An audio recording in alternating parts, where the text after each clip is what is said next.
Presiden, kalau tidak hilirisasi tidak mungkin kita jadi negara makmur. Negara sejahtera aja belum tentu. Respect by communication, by negotiation. Prabowo buat Uni Eropa melunak, diambang menyerah, posisi Uni Eropa kian terjepit di WTO. Awalnya mengalahkan Indonesia di WTO, kini Uni Eropa sepertinya memiliki langkah buntu, dan diambang menyerah. Untuk mendapatkan nikel RI, Uni Eropa nampaknya akan menemui kekalahan yang sangat menyakitkan di persidangan kali ini. Bahkan, Menteri Koordinator Bidang Kemaritiman dan Investasi Luhut Binsar Panjaitan melaporkan bahwa Uni Eropa mulai mengakui Indonesia berhak melakukan larangan ekspor nikel dalam bentuk biji mentah atau nikel ore. Mereka Uni Eropa sekarang sudah mulai mengakui bahwa kita punya hak untuk itu, melarang ekspor biji nikel, ujar Luhut di DPR RI. Dalam rapat kerja dengan Banggar, Luhut mengungkapkan bahwa timnya sudah bernegosiasi dengan Uni Eropa (UE) soal gugatan UE di Organisasi Perdagangan Dunia (World Trade Organization, WTO) atas larangan ekspor nikel RI. Saya juga ingin laporkan tim kami dengan tim Uni Eropa sudah negosiasi. Mereka sudah mau negosiasi mengenai pelarangan kita ekspor nikel ore, ujar Luhut dalam rapat tersebut.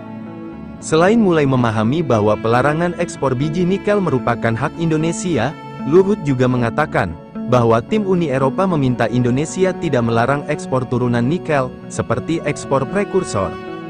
Kami tidak larang ekspor prekursor, tapi saya bilang kami juga punya hak untuk suplai. Tidak bisa kalian, Uni Eropa, dikte kami, kata Luhut. Luhut menjelaskan bahwasanya yang menjadi latar belakang dari ambisi Indonesia dalam memperjuangkan larangan ekspor nikel RI, yakni untuk mengembangkan industri hilirisasi nikel di dalam negeri, nilai tambah dari mengolah biji nikel menjadi stainless steel, kata dia, mendatangkan nilai tambah yang tinggi. Dalam kesempatan tersebut, Luhut menegaskan ambisinya untuk menjadikan Indonesia sebagai penentu harga nikel di dunia. Sebelumnya, Indonesia dinyatakan kalah atas gugatan Uni Eropa di WTO pada Oktober tahun 2022. Gugatan tersebut terkait dengan pelarangan ekspor mineral mentah, khususnya nikel ke luar negeri yang ditetapkan berlaku sejak tanggal 1 Januari tahun 2020. Berdasarkan hasil sidang, Indonesia dinyatakan kalah karena industri hilirisasinya dianggap belum matang oleh WTO. Menurut WTO, negara yang melarang ekspor suatu komoditas harus memiliki industri yang benar-benar berkembang, sedangkan Indonesia dinilai belum mencapai kemampuan tersebut. Presiden Joko Widodo dengan tegas meminta untuk terus melawan gugatan Uni Eropa atas kebijakan hilirisasi. Meskipun banyak yang meragukan, nampaknya perlawanan Indonesia kali ini membuahkan hasil yang sangat manis. Indonesia mendapatkan hasil dan pengakuan dari dunia internasional terkait pemusatan industri di dalam negeri, dan hal itu semakin didukung oleh kebijakan lanjutan dari Presiden terpilih Prabowo Subianto yang menyatakan akan melanjutkan hilirisasi.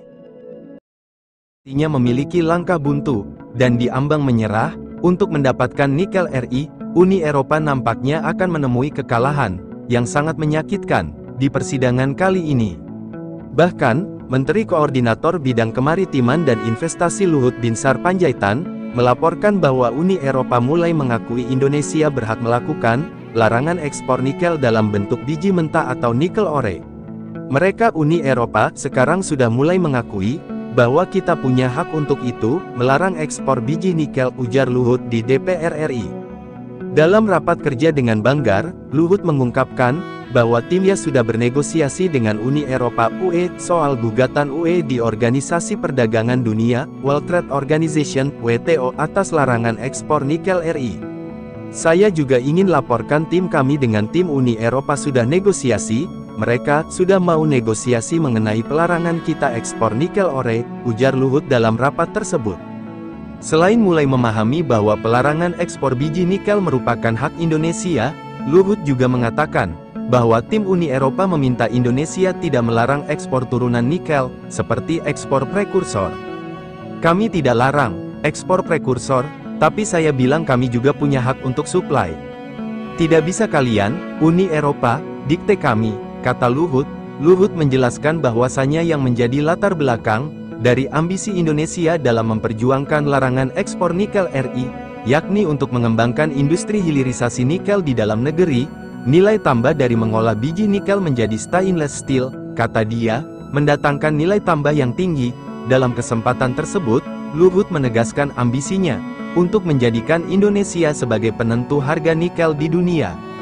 Sebelumnya, Indonesia dinyatakan kalah atas gugatan Uni Eropa di WTO pada Oktober tahun 2022.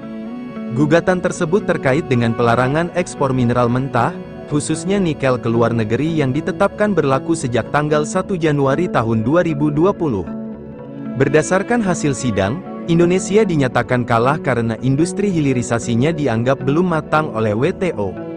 Menurut WTO, negara yang melarang ekspor suatu komoditas harus memiliki industri yang benar-benar berkembang, sedangkan Indonesia dinilai belum mencapai kemampuan tersebut.